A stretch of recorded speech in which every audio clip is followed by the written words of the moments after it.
Good evening all of you. सभी को मेरी आवाज आ रही है?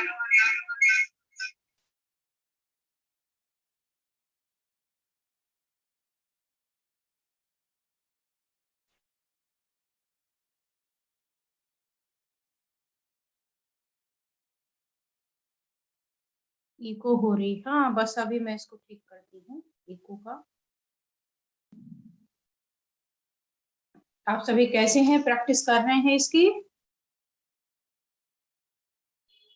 हो गई थी, गुड। आप लोगों की प्रैक्टिस चल रही है?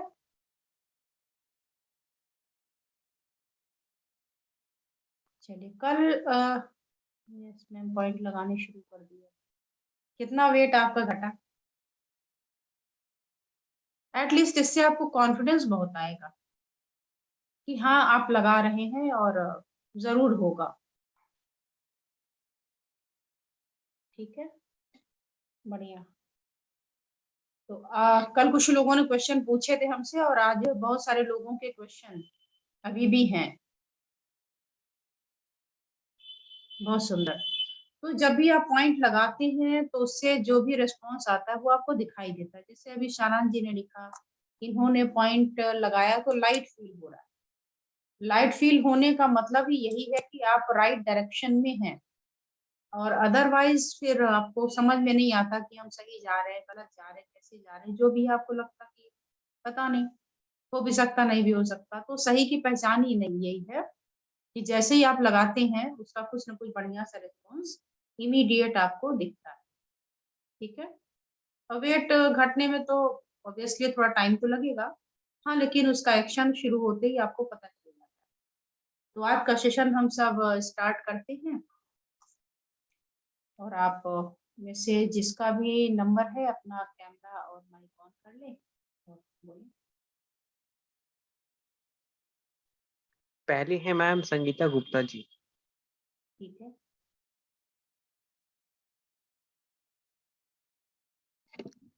मैम अपने आप को अनम्यूट कर लीजिए प्लीज।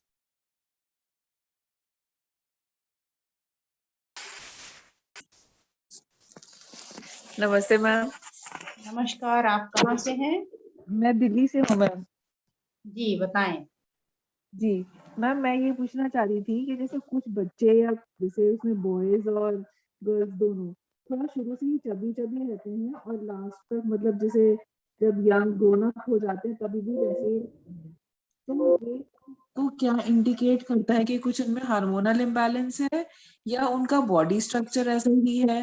क्योंकि टेस्टिंग वगैरह अगर कराओ तो उसमें सब चीजें ठीक आती है, उनको एक थायराइड भी बार नहीं आप होती। अपने क्वेश्चन को रिपीट करिएगा, आपकी वॉइस काफी लो थी, अभी थोड़ी आनी शुरू हुई है। तो एक बार जी क्वेश्चन रिपीट। मैम, मैं ये पूछ रही हूँ कि कुछ बच्चे बॉयज और गर्ल्स दोनों बचपन से जब वो उनका ग्रोथ रहता है तो थोड़े से वो मतलब चबी होते हैं। जैसे आप उनको मोटा नहीं कह सकते बट फ्लबी जैसे चबी बोलते हैं उनको, वैसे होते हाँ हैं। हाँ और जब वो बड़े होते हैं तभी भी वो थोड़े से वैसे ही उनका बॉडी स्ट्रक्चर जो है वो वैसा ही रहता है। टेस्टिंग अगर उनकी कराओ तो थायराइड वगैरह का कोई प्रॉब्लम उनको नहीं आता है। अम,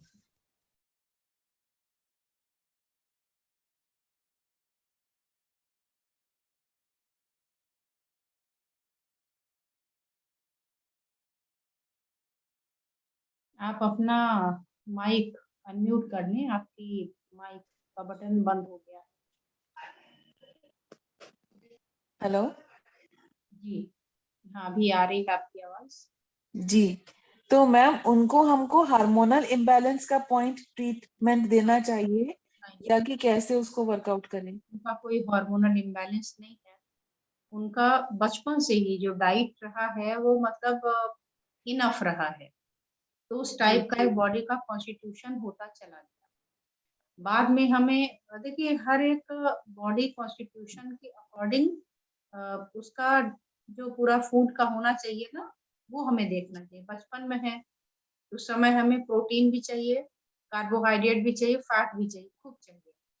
यंग एज में गए खूब प्रोटीन चाहिए, ये प्रोटीन तो हमें लगता है ये थ्रू आउट द लाइफ, जी अगर आप अपने आप को मेंटेन करके रखना चाहते हैं तो यू रिक्वायर प्रोटीन, जबकि हम क्या बोलते हैं कि 40 के बाद में प्रोटीन की जरूरत ही नहीं है, हाँ जी बॉडी बिल्डअप तो हो ही गई, अब क्या जरूरत है, लेकिन उसको मेंटेन करने के लिए उसके बाद हमें बूढ़ा थोड़ी होना है। ऐसा मैं नहीं बोल रही हूँ कि एजिंग आपकी रुक जाएगी, लेकिन हर व्यक्ति चाहता है कि वो देखने में एकदम फिट एंड फाइन लगे, भले ही बूढ़ा हो जाए, भले ही शरीर उसका ठीक है कि साथ नहीं था, लेकिन कौन चाहेगा कि बीमार रहे, ये रहे वो रहे। तो कार्टिलेज किससे बनी है? प्रोटीन की। जी आपकी मसल्स का बिल्डअप किससे होता है? आपके प्रोटीन से। तो ये प्रोटीन तो हमें थ्रू आउट द लाइफ चाहिए, लेकिन फैट वगैरह जो चीजें हैं, अगर आप एक ऑप्टिमम लेवल पर शुरू से लेते आ रहे हैं तब तो आप इसको भी थ्रू आउट द लाइफ रखिए, थोड़ा थोड़ा थोड़ा। लेकिन अगर आपने उसका कोटा 35-40 से पहले पहले पूरा कर लिया, तो बाहर का खाना, बाजार का खाना, तली भुनी चीजें खाना, या घर में ही फीमेल्स ही जी हैं और मान लीजिए हाउस वाइफ भी है, तो घर में भी इस तरीके अगर खूब खाया है तो अपने आप ही आपको छोड़ना पड़ेगा। और थोड़ा थोड़ा करके अगर आप रेगुलर वे में चलते हैं तो आपको पूरा लेना पड़ता है। तो अभी उन बच्चों में से आप क्या एज हो गई उनकी? मैम इस समय 22 के हैं, हाँ हाँ हाँ। तो अगर उनको बाहर वगैरह की भी खाने की आदत या कॉलेज गोइंग है पर अब हाँ हाँ, या अगर वो बाहर बहुत ज्यादा खा रहे हैं या घर में ही उनके इस तरीके की रिच डाइट है, तो उसको आपको थोड़ा सा कंट्रोल करना होगा।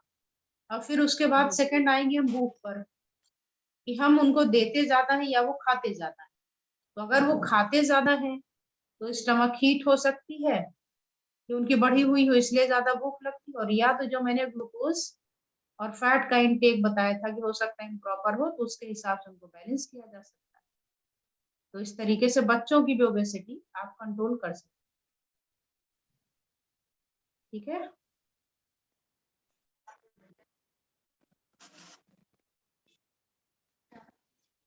नहीं आ रही, कट जा रही है बीच में। उनकी मैम जी वॉइस ब्रेक हो जा रही है। हाँ हाँ, कोई बात नहीं, मैम दूसरा एक क्वेश्चन मेरा पूछ सकती हूँ? अभी नेक्स्ट को अनाउंस करिए। नेक्स्ट है मैम मुक्ति गुप्ता। हेलो जी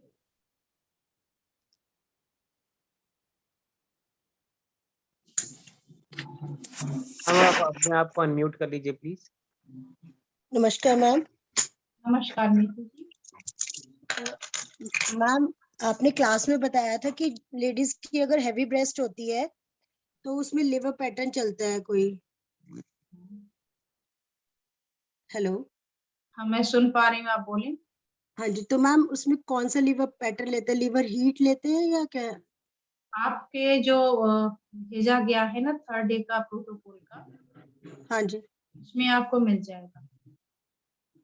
ठीक है मैम। उसमें ये वाला हमने दिया हुआ है लिवर का पैटर्न। जी और बताएं।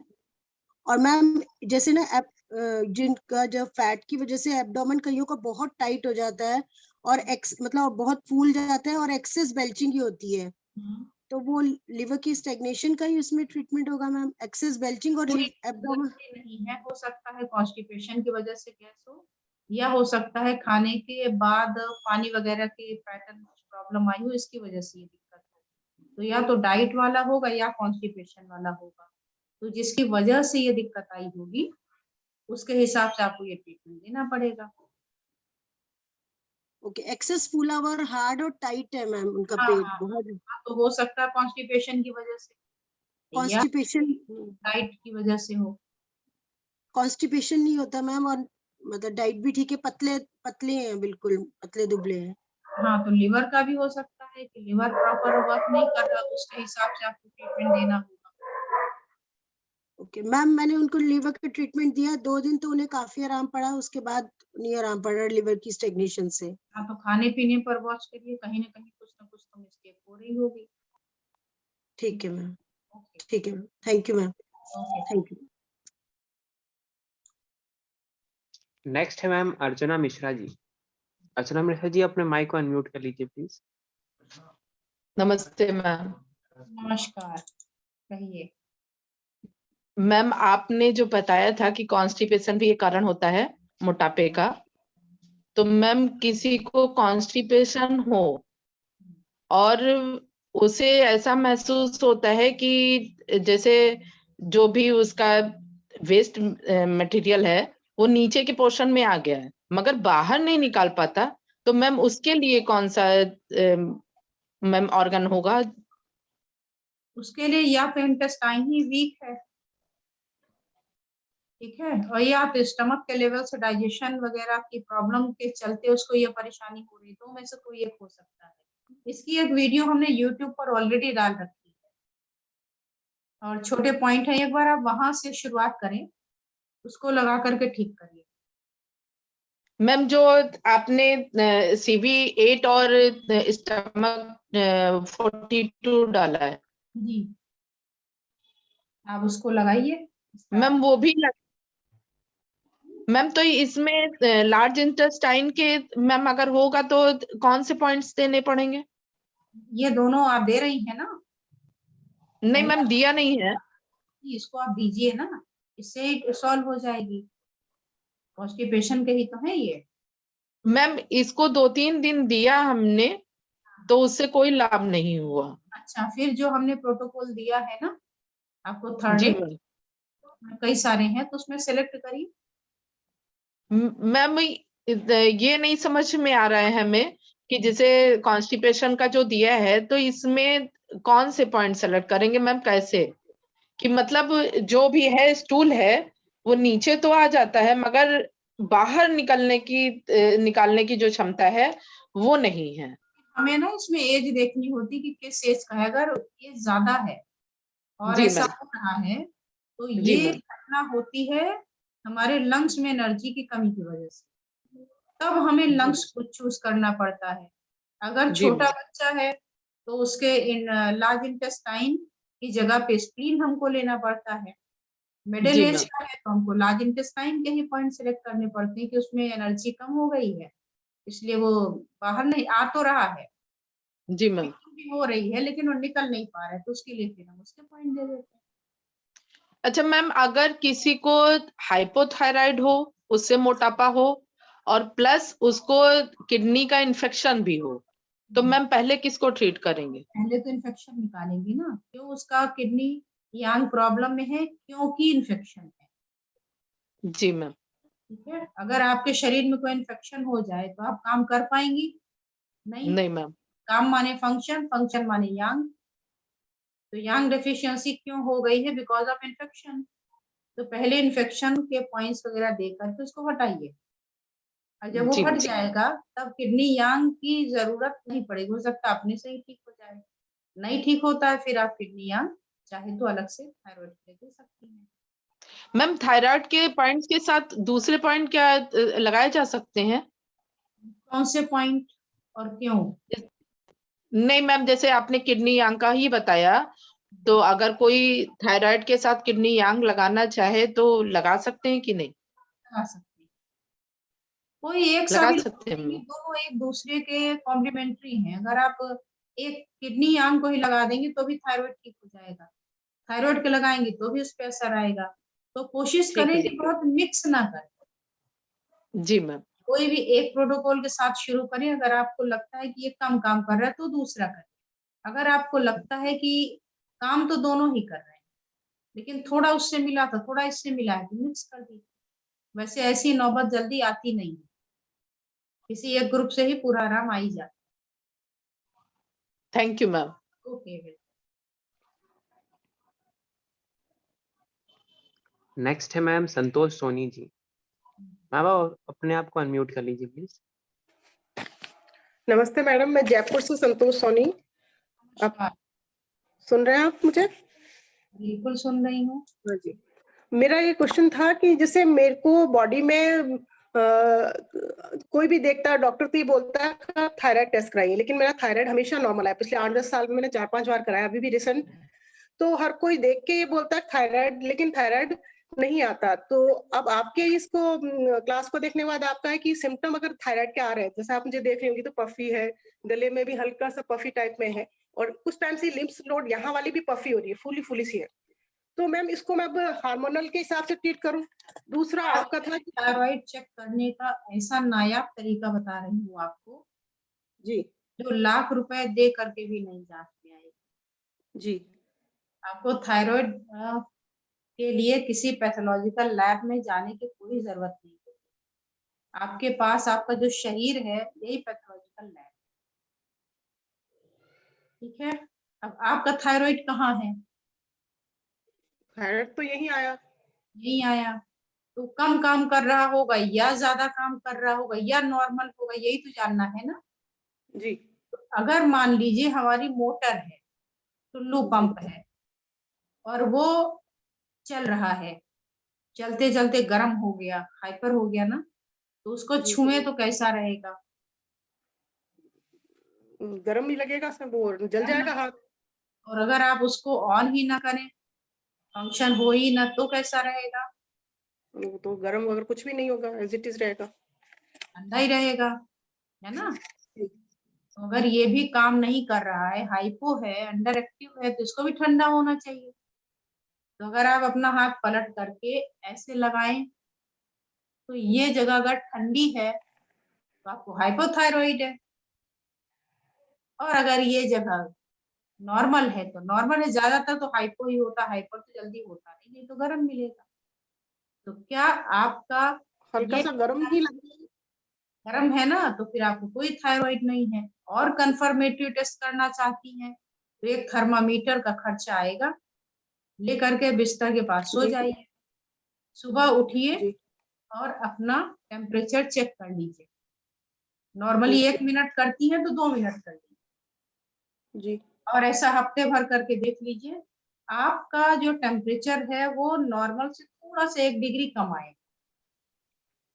अगर ऐसा है तो थायराइड आपका है, और अगर ऐसा नहीं है तो नहीं है, हो गया आपका घर बैठे ऑटो टेस्ट। और हाइपोथायराइड है तो टेम्परेचर बॉडी का लो रहेगा।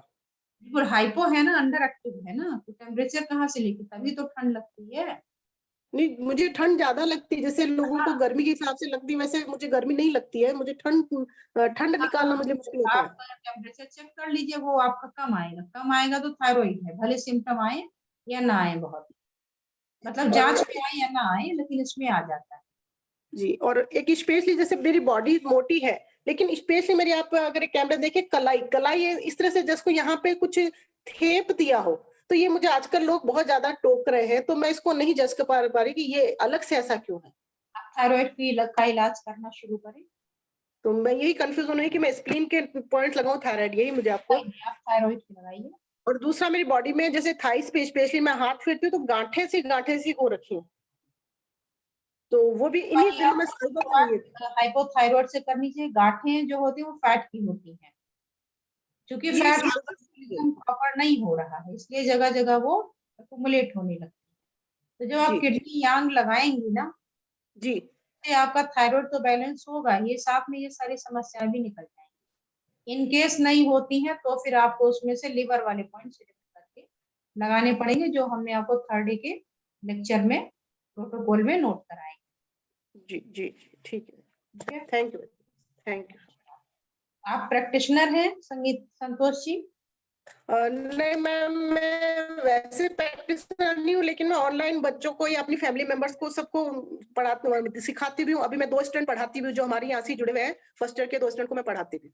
तो मैं रेगुलर हूँ, और मुझे टीचिंग ज्यादा अच्छा है। जो आपने मुझे आप ही की क्लास में अभी आप ही मुझसे सुना कि ट्रीटमेंट ना कर सको तो आप टीचिंग कर सको, तो मैं टीचिंग में ज्यादा इंटरेस्टेड हूँ। और जो भी मुझसे पढ़ना सीखना चाहे, मैंने 6 सेमेस्टर कर लिया है, तो कोई मुझसे पढ़ना चाहे तो मैं बिल्कुल उसे पढ़ा सकती हूँ। लेकिन मेन तो आपको थेरेपी देना आनी चाहिए ना। नहीं, वो भी मैं करती हूँ, मुझे सारे पॉइंट्स वगैरह याद है, ध्यान है, एक्सप्लेन के यहाँ के मैं अपने बच्चों के लगाती हूँ।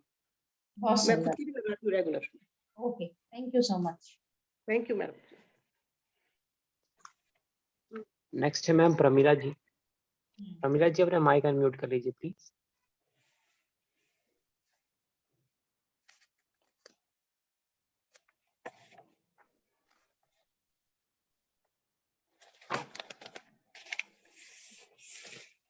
हेलो।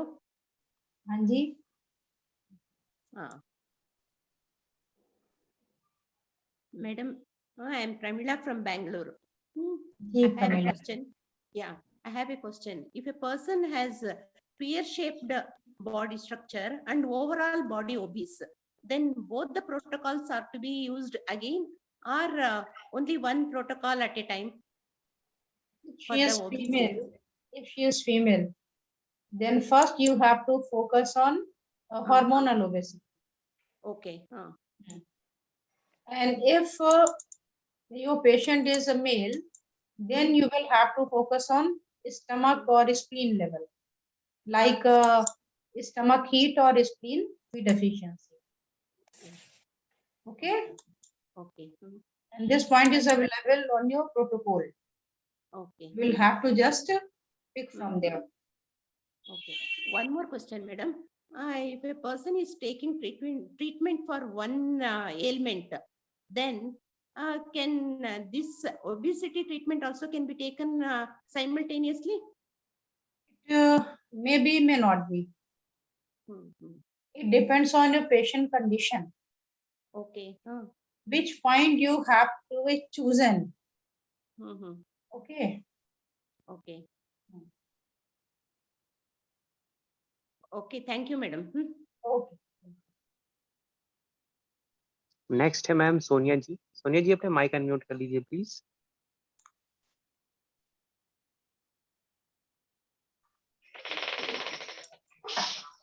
Hello hello. मैम, मेरा क्वेश्चन ये था, अगर कोई ओबीस है प्लस उसे फैटी लिवर है और उसका कोलेस्ट्रॉल भी बढ़ा हुआ है, तो हमें पहले ट्रीटमेंट किस पे देना चाहिए? सोनिया जी आपकी फोटो नहीं आ रही। मैम कैमरा ऑन नहीं हो रहा एक्चुअली। देखो सोनिया जी का ठीक करो। सोनिया जी अपना आप कैमरा ऑन कर सकती हैं। मैम शायद मेरा कैमरा एक्चुअली थोड़ा दिक्कत है इस वजह से। चलिए हाँ सवाल पूछिए। मैम अगर कोई ओबीज है, बॉय है 19-20 साल का, वो ओबीज है बहुत ज्यादा, 2 सालों से हो गया है और उसका कोलेस्ट्रॉल बहुत हाई है और उसका लिवर भी फैटी निकला है, तो हमें पहले ट्रीटमेंट किस पे देना चाहिए? एक बार थायराइड चेक कर लीजिए। मैम थायराइड नॉर्मल आई है। अच्छा, फिर तो लिवर की स्टैग्नेशन पे काम करिए। Okay ma'am. अनुपम जी मेरी फोटो भी गायब हो गई।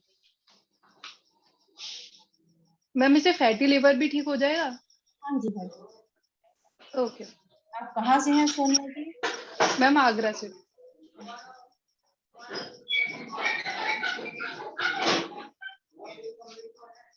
मैम बाकी प्रेजेंट नहीं है मैम इस समय। अच्छा, तो जिनका प्रेजेंट है उनका करा दीजिए। मैम सारे का हो गया है मैम, जितने प्रेजेंट है। अच्छा अच्छा, वाह। और कल जो लिस्ट दी थी उसके भी हो गए?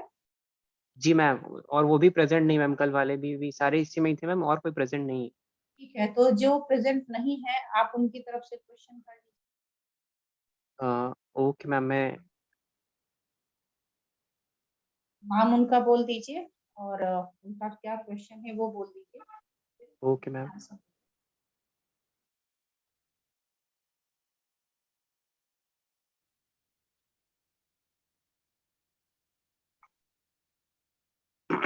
मैम एक सोनल है मैम, उनका क्वेश्चन था कि after applying C8 and ST42 उनको रिलीफ हो जाता है, बट उनके गैस पासिंग में और ब्लोटिंग बहुत ज़्यादा होती है लगाने से। रिलीफ तो हो जाता है मैम उनको और चीज़ों में, लेकिन ज़्यादा उनको ब्लोटिंग और गैस पास होती हैं स्टूल करते समय। तो उनका सवाल ये होगा कि ये ठीक है कि नहीं ठीक है। जी मैम।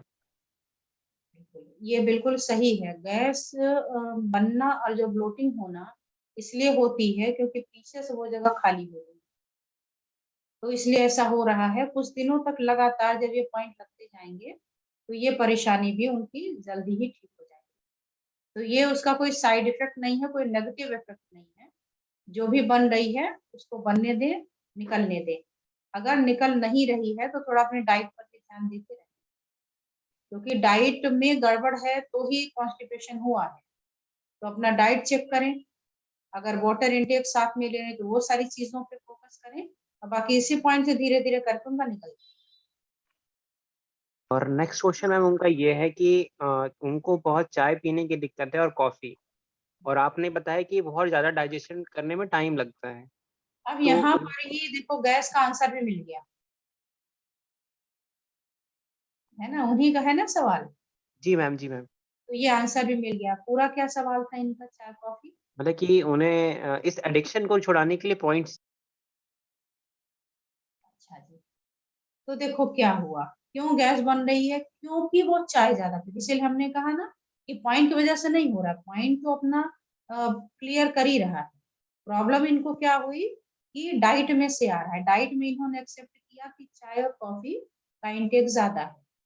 अब चाय और कॉफी नुकसानदायक क्यों हुई, क्योंकि हमने आपको लेक्चर के दौरान ये बताया था कि चाय का जो डाइजेशन है वो 6 घंटे लगता है, कॉफी का डाइजेशन 6 घंटे, होती इतनी क्वांटिटी है। आप पानी पी लेंगे तो 20 to 30 मिनट्स में वो पास आउट हो जाएगा। लेकिन वही चाय, एक गिलास तो पीते नहीं हम, एक कप की भी साइज छोटी होती है, और उसको भी हम पी रहे हैं तो वो जो पहले से भी फूड है उसको लेके बैठ जाते हैं। और दूसरा, चाय अगर आप खाना खाने के साथ पी रहे हैं, लंच या डिनर के साथ, लंच के साथ बहुत सारे लोगों को हैबिट होती है, ऐसा हमने कई जगह पे देखा है कि लंच ब्रेक कर देते थे और साथ में टी ब्रेक भी, मतलब टी भी अवेलेबल होती है। तो जब आप लंच के साथ में टी लेते हैं तो ये विटामिन सी को भी कम कर देती है और फिर आपके डाइजेशन में भी मुश्किल करती है। तो चूंकि डाइजेशन इनका प्रॉपर नहीं हो रहा है, इनडाइजेशन हो रहा है, इसलिए इनको ये गैस बनी। ये तो हो गया पहले वाले सवाल का कंप्लीट आंसर। दूसरा इनका सवाल ये है कि अगर ऐसा है तो हम इसको छोड़ दें, छोड़ना चाहें तो कैसे छोड़ें? तो किसी भी चीज को अचानक से नहीं छोड़ना चाहिए। चाय की, कॉफी की या किसी भी चीज की अगर आपको लत लग गई है, हैबिट है, तो आप उसके लिए क्यों मजबूर हो जाते हैं, क्यों नहीं छोड़ पाते? उसका रीजन है आपका ब्रेन। जैसे अगर हमें कोई चीज, अभी हमें कुछ भी खाने का यहाँ पे नहीं याद आ रहा है कि हमको ये मिल जाता तो खा लेते, लेकिन अगर हमारे टेबल पर आकर के वो चीज रख जाए तो हम उसको खाने के लिए मचलने लगे कि बस वो हमें मिल जानी चाहिए ताकि हम जल्दी से खा लें, या रखी भी ना हो, कहीं से हम उसका नाम सुन लें, यानी थॉट आ जाए।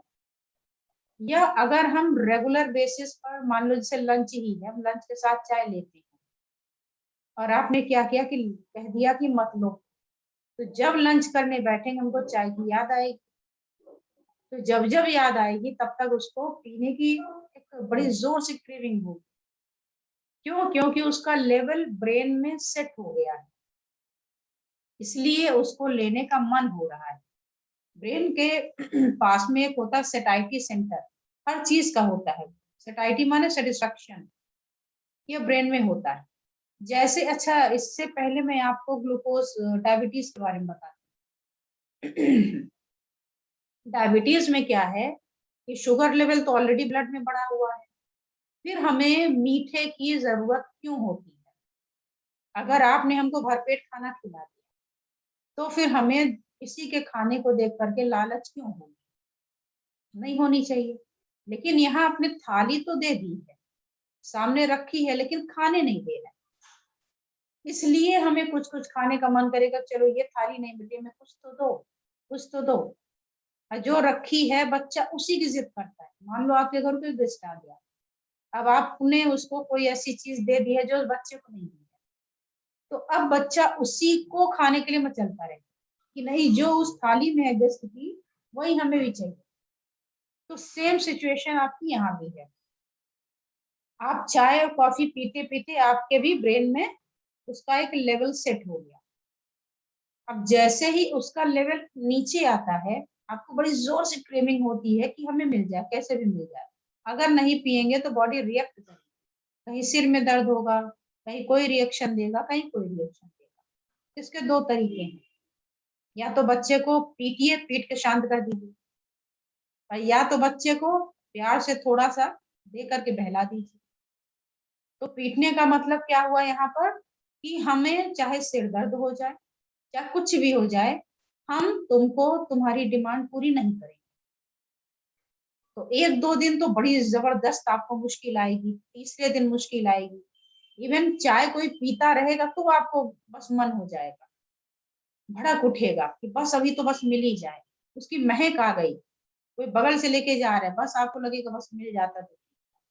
और दूसरा है उसको धोखा देना। चाय हमें इसलिए छोड़ना है क्योंकि वो ठीक नहीं है हमारी, इसलिए छोड़ना चाहते हैं, या इसलिए छोड़ना चाहते हैं क्योंकि हम जरूरत से ज्यादा पी रहे हैं और शायद हमारे लिए ये इसकी मात्रा अच्छी नहीं है। तो अब मामला चूंकि सेटाइटी सेंटर से जुड़ा है तो ब्रेन को धोखा दीजिए। कैसे धोखा देंगे?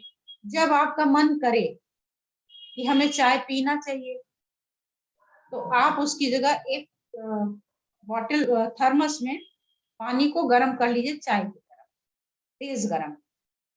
जब आपको चाय का नशा हो, जिस भी टाइम आप चाय पीते हैं उसके जगह पे 1 कप पानी ले लीजिए और पी लीजिए। अब पीने से क्या होगा?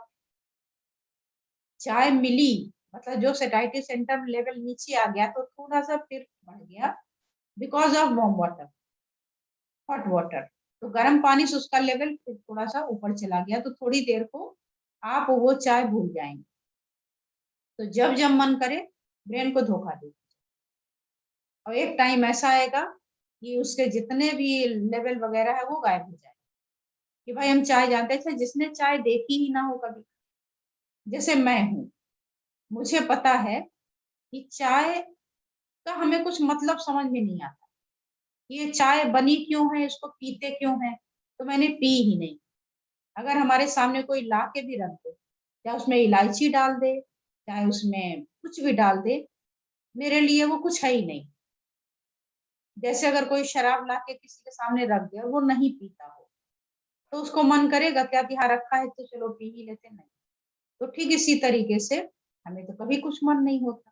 टी ब्रेक होता है, लोग टी ले रहे होते हैं, तो हम तो ये सोचते हैं कि बताओ गलत चीज है तो भी लोग, तो मेरा तो मन ही नहीं होता।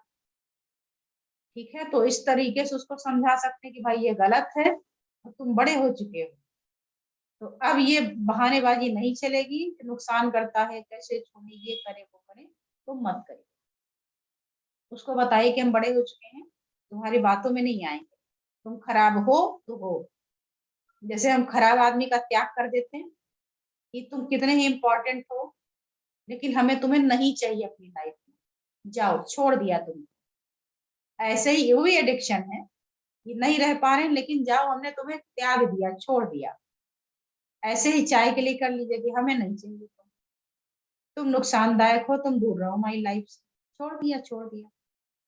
तो चाहे तो आप उसको बहला के छुड़ा लीजिए, चाहे उसको डांट डपट के छुड़ा लीजिए, चाहे उसको गुस्से में दूर कर दीजिए कि जाओ अब हम आज से हमारी तुम्हारी दोस्ती खत्म, डाइवोर्स हो गया चाय से। ठीक है। Yes ma'am. मैम नेक्स्ट है सुब्रमण्यम स्वामी जी। इनका क्वेश्चन है मैम कि आपने बताया है various stages of blockages due to obesity, like running walking में दिक्कत होती है, क्लाइंबिंग में दिक्कत होती है, तो what is the treatment at this stage to reduce obesity? 3rd day में हमने एक प्रोटोकॉल नोट कराया था कि अगर वेसल्स में हार्डनिंग हो जाए, ये सारी चीजें हो जाए, तो आप उसका ट्रीटमेंट कहाँ करेंगे। तो उसी ट्रीटमेंट को आपको करना होगा। उसको खोलने देख लें, एकदम क्लियर कट लिखा हुआ है, और उसके बाद भी कहीं समझ में नहीं आए तो पूछ सकते हैं। बाकी उसमें पूरा लिखा हुआ है, उसको खोलें, देखें और लगाना शुरू करें। उससे कहीं की भी ब्लॉकेजेस होंगी तो निकल जाएंगे। Next question ma'am Shruti Pathak ji का है। उनका कहना है कि if anyone got operated to remove any organ like gallbladder और यूट्रस, फिर भी उनका वेट बढ़ रहा है, तो इसको हम कैसे मैनेज करेंगे? गॉल ब्लैडर निकल गया और यूट्रस निकल गया, तो इससे ओबेसिटी से यूट्रस से बहुत ज्यादा रिलेशन तो नहीं है कि उसको निकालने से बहुत बढ़ने वाला, थोड़ा बहुत तो फर्क पड़ता है, लेकिन इतना भी ज्यादा नहीं कि बहुत ज्यादा वजन ही बढ़ जाए। इनके वजन बढ़ने का कारण कुछ और होगा, अब वो है डाइट। क्यों? क्योंकि अगर गॉल ब्लैडर निकला है तो उसमें स्टोन रहा होगा। स्टोन क्यों होता है? गॉल ब्लैडर में किस चीज का स्टोन बनता है? तो ज्यादातर बाइल सॉल्ट, बाइल पिगमेंट या कोलेस्ट्रॉल ही है उसमें, और कुछ तो है ही नहीं। तो जाहिर सी बात है उसी का बनेगा। अब कोलेस्ट्रॉल क्यों बना था? क्योंकि डाइट में खाने के साथ कुछ चिल्ड वाटर रहा होगा, या तो टू मच स्पाइसी और ग्रीसी फूड्स रहे होंगे। तो गॉल ब्लैडर तो निकल गया, क्वांटिटी भी कम कर दी होगी, लेकिन गलतियां अभी भी हो रही होंगी। तो ये जो डाइटरी मिस्टेक है, एक तो इसको ये कम करें, और दूसरे फिर अच्छा, गॉल ब्लैडर की ये खासियत भी है कि गॉल ब्लैडर ऑपरेट करने के बाद भी वो रूडिमेंट्री फॉर्म में छोटा सा फिर से डेवलप हो जाता है। सुन के आश्चर्य लग रहा है ये मैं क्या बोल रही हूँ, बट इट इज ट्रू कि इनमें हमें रीजनरेशन की क्षमता होती है। तो गॉल ब्लैडर रीजनरेट कर जाता है, पूरा अपनी कंप्लीट साइज में नहीं आएगा, हाँ, लेकिन इतना पाउच जैसा बन जाएगा कि वो थोड़ा थोड़ा तो अपना रिलीज करता रहता है। अब उसकी पावर है थोड़ी सी, थोड़ा सा स्टोर कर रहा है, और आपने डाइट नॉर्मल जैसा लिया तो फिर ये उसमें दिक्कत आएगी। तो आप इसके लिए डाइट को चेंज करें, और साथ में जो भी आप ट्रीटमेंट लें वो आज भी आपको स्टमक से रिलेटेड या लिवर से रिलेटेड ही लेना पड़ेगा। इसको भी थर्ड डे वाले में हमने बताया था, उसको आप एक बार देख के कंफर्म हो जाइए। नेक्स्ट है मैम प्रियंका राठौर जी का, उनका भी एक क्वेश्चन मैम थर्ड डे से ही है, हाउ मच टू ईट। क्या चीज? कि हमें मैम, उनका क्वेश्चन ये कि हमें कितना खाना चाहिए। ये कौन, किनका सवाल है? प्रियंका राठौर जी का मैम। प्रियंका राठौर जी, आप मेरे क्लास में या तो लेट ज्वाइन की होंगी, या तो शायद एब्सेंट रही होंगी, या वीडियो नहीं देखा है, क्योंकि डाइट पर हमने बहुत लंबी चौड़ी चर्चा की, और इसके अलावा भी हमने डाइट पर कई वीडियोस भी यूट्यूब पर अपने डाल रखे हैं। तो आपसे रिक्वेस्ट है कि उसको भी जरूर देख लीजिएगा, तो उसमें काफी कॉन्सेप्ट ठीक हो जाएगा। How much you have to eat, it depends on your body constitution और your प्रॉब्लम, कि किसके लिए आप ऐसा कह रहे हैं। क्योंकि अगर आप हमारी बॉडी के लिए बात करें, मेरे खुद के लिए, अपने लिए, तो हमें फैट कम लेना चाहिए, प्रोटीन ज्यादा लेनी चाहिए, कार्बोहाइड्रेट भी चाहिए, क्योंकि उससे हमें एनर्जी मिलेगी। लेकिन अगर कोई मान लीजिए को पतला दुबला हो, मेरी ही एज का हो, और आप उसके लिए अगर डाइट का पूछ रही हैं, तो फिर हमें उसके लिए कहना पड़ेगा कि आप तो फैट भी खूब लीजिए, कार्बोहाइड्रेट भी खूब लीजिए, प्रोटीन भी लेते रहिए। तो किस एज ग्रुप की बात कर रही है, किसके लिए बात करनी है, किस प्रॉब्लम के लिए बात कर रही है, हेल्दी पर्सन के लिए बात कर रही है, उसके अकॉर्डिंग ये आपका वेरी करता रहेगा। ठीक है?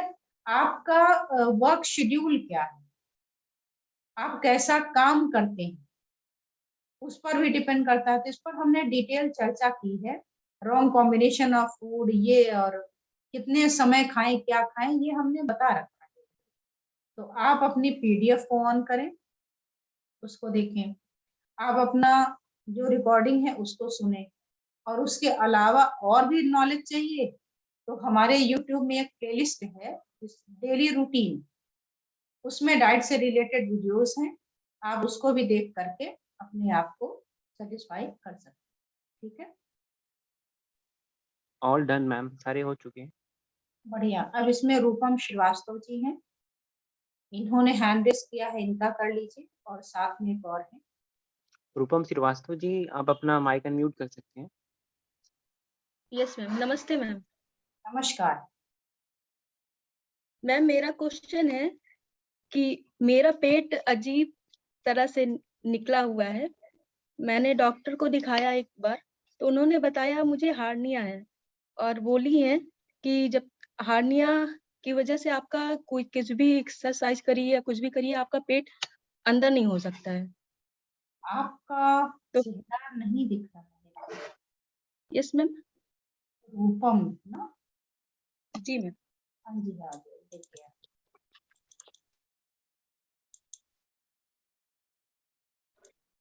तो इसमें मैं क्या ट्रीटमेंट करूं? अच्छा जी, पहले तो आप हमको हर्निया बताइए किसको कहते हैं, मुझे भी नहीं पता। आज आप ही से सीखूंगी मैं। जी मुझे भी नहीं मालूम। ये डॉक्टर ने डायग्नोसिस बन गई आपकी।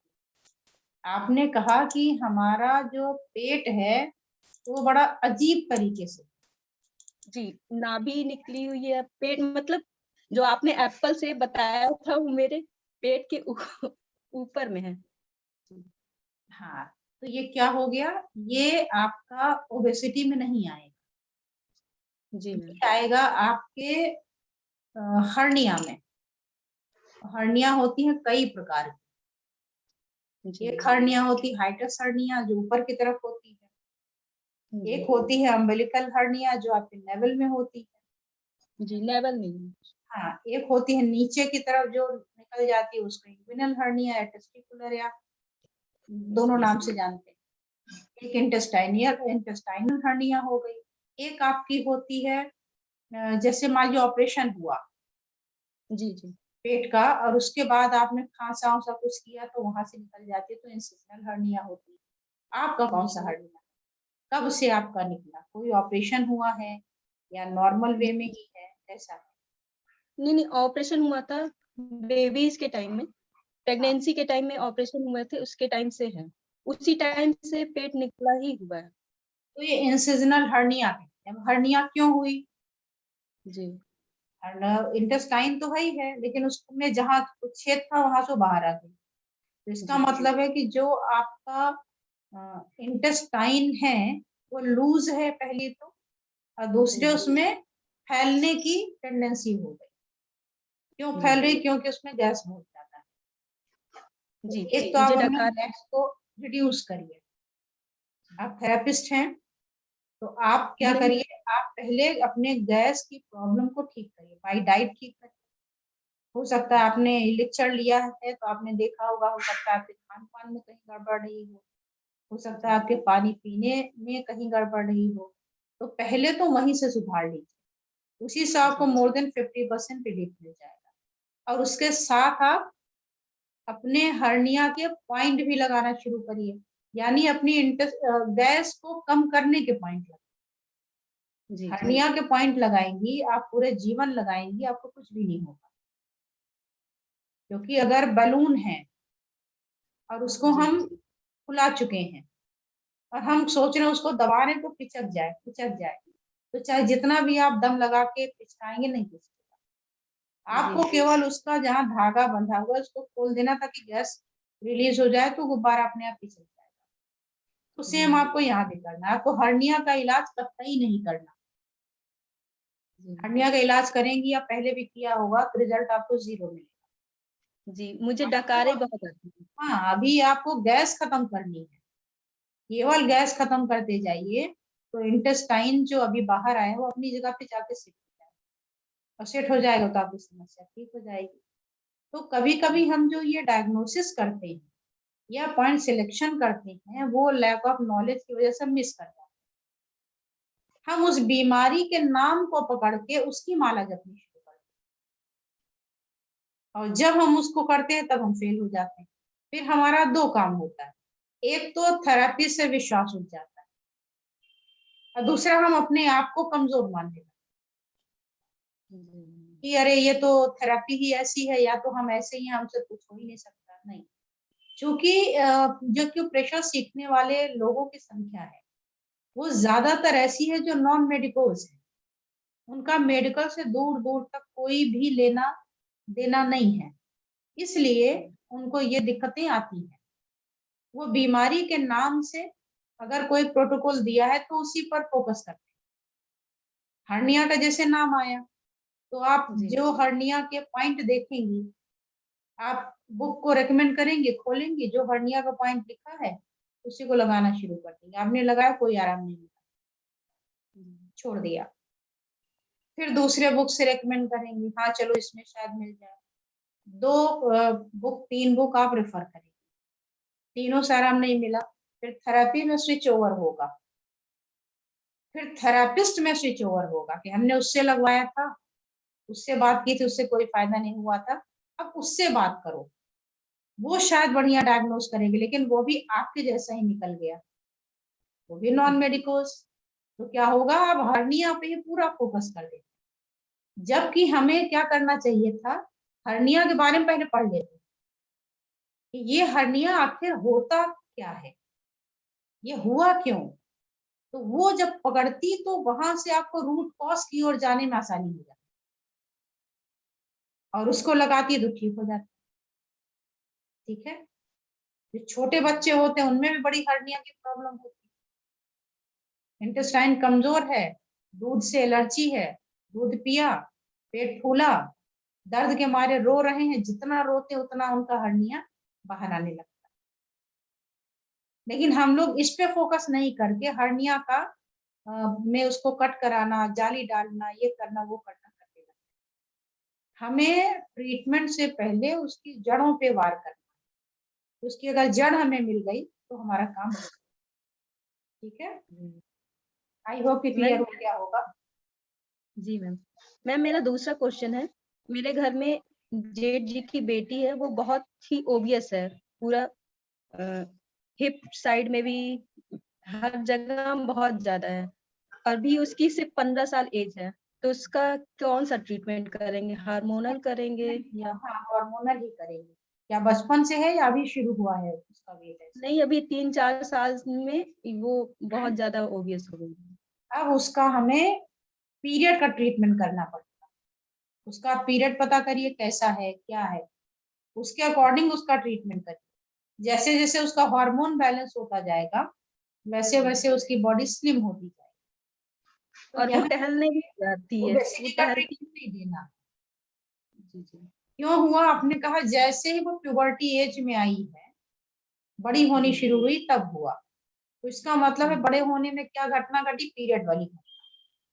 जी तो मैम। पीरियड निश्चित रूप से उसका इम्बैलेंस होगा, कम आता हो, ज्यादा आता हो, या पेनफुल हो, या आगे पीछे होता हो, तो आप उसको फोकस करिए और निश्चित रूप से आपको वहीं कहीं उसकी जड़ मिल जाएगी, उसका इलाज दीजिए, ठीक हो जाएगा। और मैम एक क्वेश्चन और, जैसे मुझे भी डॉक्टर ने बोला हर साल आप थायराइड का चेकअप कराइए, तो थायराइड में जब चेकअप कराने जाइए तो पूछता है कौन सा वाला थायराइड का चेकअप करना है आपको, तो वो चीज नहीं समझ में आती।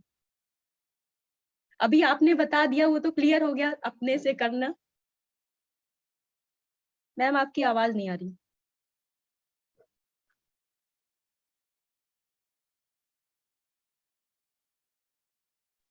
मैम मैम आपकी आवाज चली, मैम आपकी आवाज म्यूट हो गई।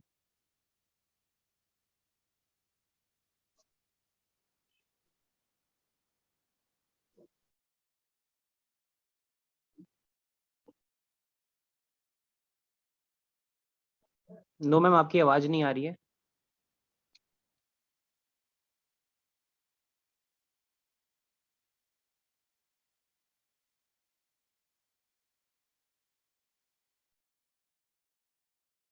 कैसे हो सकता है? मेरी आवाज आ रही है? यस मैम, अभी। ओके जी, तो मैं ये बोल रही थी कि चूंकि ये वीडियो मेरी यूट्यूब के प्लेटफॉर्म पे जानी है जी और बड़ा सोच समझ के बोलना पड़ता जी है ना, क्योंकि आज भी लोग चाहे जितना भी आप पढ़ लें, नॉन मेडिकोज ही गिने जाएंगे, अल्टरनेटिव थेरेपिस्ट ही कहे जाएंगे अपने ही देश में, बेगाने। तो इसलिए बोलने का राइट तो है, लेकिन उसका दुरुपयोग कहें सदुपयोग क्या नहीं समझ में आ रहा है।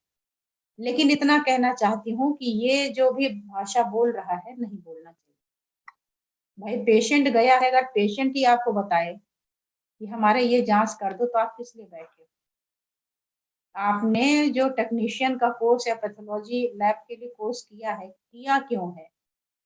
जब आपको इतनी भी समझ नहीं है कि आपको हमारी जांच करनी कौन सी है, तो फिर आप किस लिए बैठे वहां पे? लेकिन कोई बात नहीं, उनसे कहिए कि हमको देख के आपको क्या लग रहा है, कौन वाली थायराइड है, जो वाली लग रही ना वही वाली निकाल दीजिए। उनके लिए इतना ही आंसर काफी होगा। ठीक है जी मैम। मैम एक क्वेश्चन और था, जैसे छोटे बच्चों में कैल्शियम की कमी है, जो आपने बताया था चूना थोड़ा थोड़ा सा दे सकते हैं, क्या छोटे बच्चों को भी दे सकते हैं? बिल्कुल दे सकते हैं, उनको चूना की जगह चूने का पानी दे सकते हैं, 1-1 चम्मच सुबह शाम। Thank you ma'am. Okay welcome.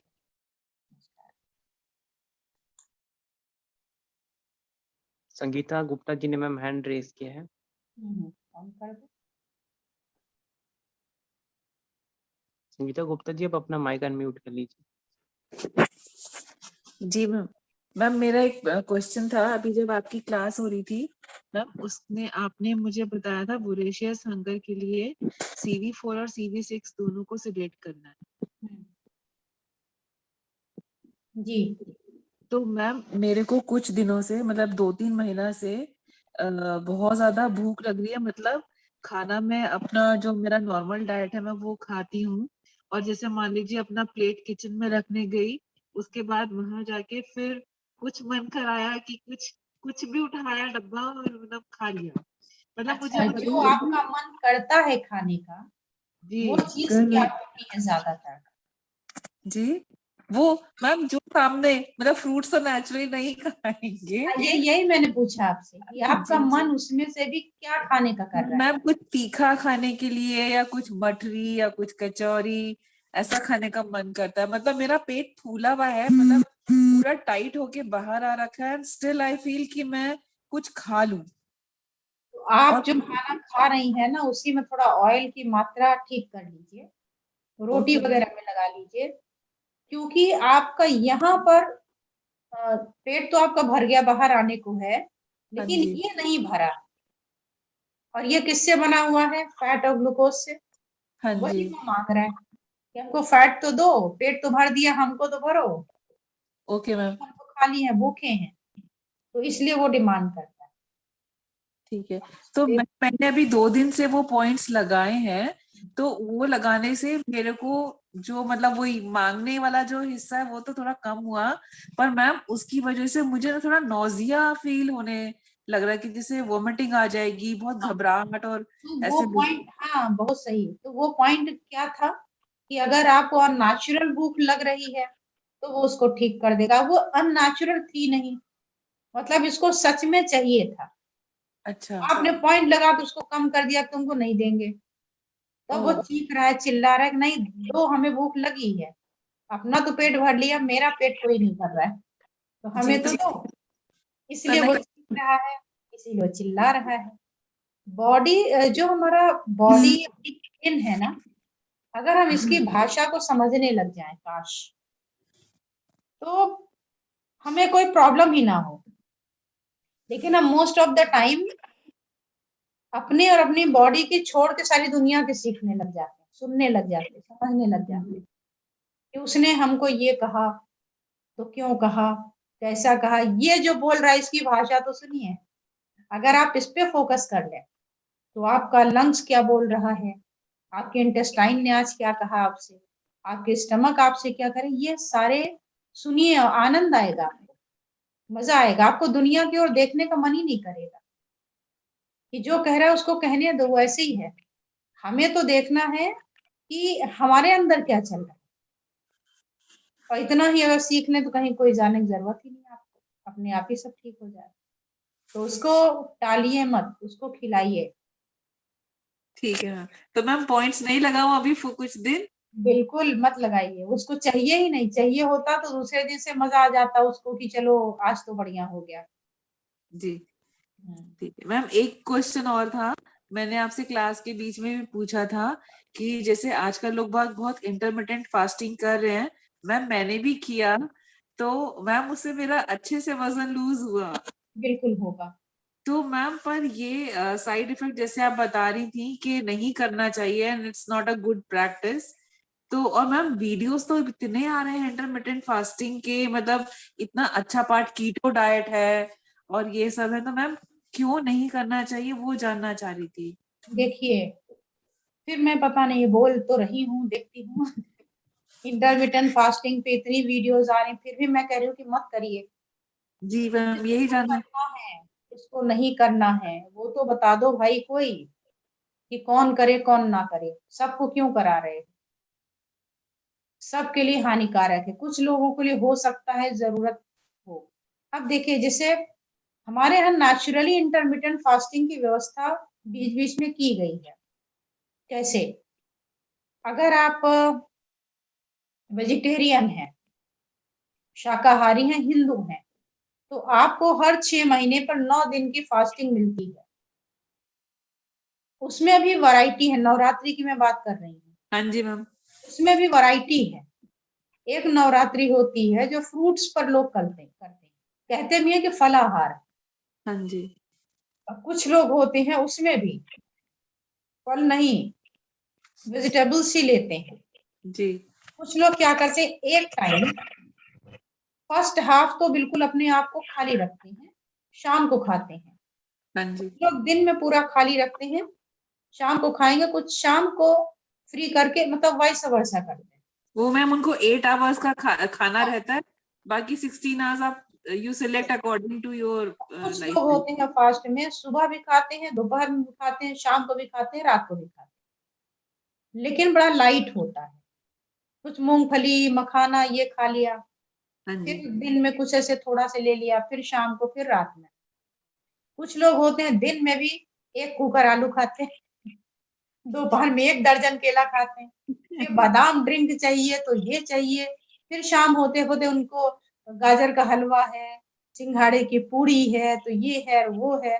ये फास्ट है, ये सुपर फास्ट है ना? तो ये सुपर फास्ट करके आप अपने आप को बीमार करें। तो हमें 9 दिन केवल चाहिए अपने पूरी बॉडी को रिसाइकिल करने में। 3 दिन में आपकी पूरी जीआईटी के सेल बदल जाते हैं, पूरी जीआईटी। तो 3 दिन बहुत है। तो 9 दिन इसीलिए दिया है कि आप पूरे अपने सिस्टम की फॉर्मेटिंग कर लीजिए। और कब कब होता है, जब मौसम बदलने को होता है, जब मौसम स्विच ओवर करता है, हाँ जी। जितना भी आपने गड़बड़ सड़बड़ किया है, तो वो सितंबर अक्टूबर में इतना कुछ खा लिया, इधर में क्लीनिंग कर लीजिए, और फिर ये मार्च अप्रैल में ये हो जाता है। लेकिन अगर आप मुस्लिम हैं, तो मुस्लिम में ये मान के चलते हैं कि नॉनवेज तो आप खाएंगे ही खाएंगे, तो उसकी जो क्लीनिंग है वो 9 दिन में नहीं होगी। उसके लिए आपको चाहिए 40 दिन कम से कम। तो उसके लिए उनका पूरा सिस्टम बना दिया कि आप इतने दिन का करिए, और उसमें भी बताया कि अगर 40 दिन हम पूरे खाली पेट रहेंगे तो गड़बड़ है। तो उनका टाइम फिक्स कर दिया कि इतने इतने समय तुम खा लो, अब बीच में लंबा गैप कर दो, तो जो भी आपका एकुमुलेशन है वो निकल जाएगा। अब उसमें भी कैसे गड़बड़ करते हैं, क्या करते हैं, उसके हिसाब से आपको देखना पड़ेगा कि निकला कि नहीं निकला। तो ये हमारी इंटरमिटेंट फास्टिंग ही है, जो हमें डेली नहीं चाहिए, हमें 6 मंथ में एक बार चाहिए। अब ये डिपेंड करता है कि आप को क्या बीमारी है, क्यों इंटरमिटेंट आपको सुझाया गया या क्या है। क्योंकि हमने बहुत से लोगों को इंटरमिटेंट फास्टिंग के साइड इफेक्ट भी देखे हैं, वो परेशान हो जा रहे हैं। तो हमारा कहना कि आपके लिए नहीं है। जिसने भी आपको रेकमेंड किया है, आप उससे बात कर लीजिए कि ये आपको करना है कि नहीं करना। अब चूंकि ये खाना छोड़ेंगे आप, तो आपका वेट तो नेचुरली रिड्यूस होना है, लेकिन पता चला कि हम दीवार पकड़ के चल रहे हैं, हमें तो कमजोरी आ गई, हमें चक्कर आ रहा है, हमें सिर दर्द होने लगा, कॉन्स्टिपेशन हो जाता है सबसे पहला। इतना भयंकर कि पाइल्स तक, फिस्टुला, फिशर तक हो जाता है। ऐसा मैं नहीं कह रही, पेशेंट आके हमें बताते हैं कि इंटरमिटेंट किया था तो हमको ये दिक्कत हो रही है। तो इसीलिए है क्योंकि या तो उन्होंने प्रॉपर नहीं किया, या तो उनको जरूरत नहीं थी और उन्होंने गलत तरीके से किया, या तो बिना यूज के कर लिया है, तो इसलिए होता है। तो इंटरमिटेंट फास्टिंग गलत भी है और नहीं भी है। गलत इसलिए है क्योंकि हमने बिना सोचे समझे, बिना जानकारी के फॉलो कर लिया। जी मैम। हाँ, और सही इसलिए है कि जगह जगह आपका प्रचार हो रहा है, तो सही ही होगा। हाँ, तो इसीलिए मैंने कहा था। ठीक है मैम। मैम एक क्वेश्चन हम, कि अगर कोई प्रेग्नेंट लेडी है और उनको बहुत सीवियर कॉन्स्टिपेशन है, 2-2 दिन बाद हो रहा है, तो हम उनको क्या पॉइंट दे सकते हैं? कल के मैंने इंट्रोडक्शन सेशन में ये बात करी थी। अच्छा मैम, मैंने कल सुना नहीं। हाँ हाँ, कि अगर प्रेग्नेंट लेडी है, उसको कॉन्स्टिपेशन है, तो इसका कारण है ब्लड की डेफिशिएंसी होना, खून की कमी होने पर ऐसा हो जाता है। और दूसरा, अगर बच्चा वेट वाला है और फीमेल काफी दुबली पतली है, या जी अंदर से वीक है, भले ही ओबेस है लेकिन वीक है, तो उस जो बच्चे का प्रेशर पड़ता है उसकी वजह से भी कॉन्स्टिपेशन, तो आंतें दबती है ना, हाँ तो जी इसलिए प्रॉपर नहीं हो पाता। तो आप देख लीजिए कि जिनके बारे में आप बात कर रही हैं उनका कैसा है। मैम, बेबी का वेट भी ज्यादा नहीं है और वैसे वो जो है वो खुद तो पतली दुबली है ही, हाँ, तो फिर वो ब्लड डेफिशिएंसी का ही ब्लड आप डेफिशिएंसी। तो मैम उनके लिए क्या सीबीसी उनका कराएं तो पता चलेगा कि ब्लड डेफिशिएंसी है? सीधे ही दे दीजिए ना, उनकी है, उनका भूख प्यास देख लीजिए, सिम्टम पूछ लीजिए, चक्कर आता है, कमजोरी रहती, थकान रहती, भूख नहीं लगती, ठीक तो है मान मैम। लीजिए कि हाँ होगा, उसे समझ करके वो दे दी। जी ma'am, thank you ma'am. Okay, thank you so much. Ma'am 6:30 हो चुका है। ठीक है, तो आज का सेशन यहीं पर खत्म करते हैं। बाकी जिन्हें भी क्वेश्चन करने होंगे तो ग्रुप में जाकर के क्वेश्चन लिख देंगे, तो कल जो हमारी होगी इंटरेक्शन उसमें फिर उनको टाइम दे देंगे। Okay, thank you so much ma'am. Thank you so much. नमस्ते जी।